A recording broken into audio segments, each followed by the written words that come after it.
Good afternoon. This is Keith Brown with Commodity Consulting with some commodity commentary for Friday. It's about 2:40 or so Eastern Time.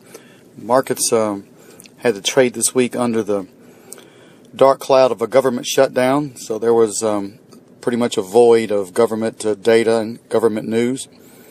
We didn't get exports yesterday, and a lot of the FSA offices are closed, to our understanding, which is making it difficult for farmers that want to access the government loan.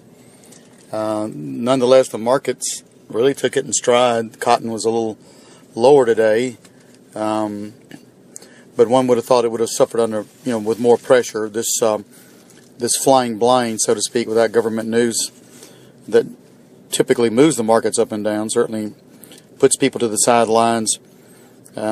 We would have suspected maybe a larger break today in all the markets, but as a matter of fact, right now the stock market's up about 70 points. So maybe that's indicative of a settlement maybe coming next week, or at least a movement to throw all the bums out of Washington, so to speak. The grains pretty much muted today, but still hanging in there. We're still getting looks like some heavy-duty weather coming across the Midwest, which could certainly disrupt, if not delay, harvest in some areas. We did see some cool weather coming down.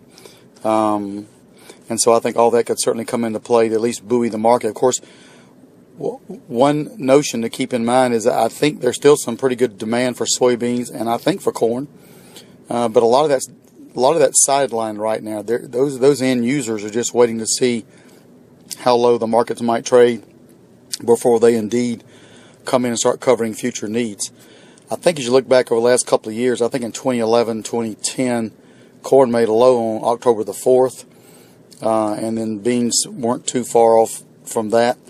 And so who's to say that we're not preemptively looking at some lows in here? The market has a great knack or ability to dial in or discount news. That's why it's called the futures markets, and that means it's looking down the road into the future. So it's no secret we got record crops this year.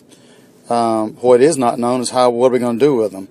I also think that farmers may hold off on selling corn taken in right now and beans until they get a better grip on what their crops actually might be.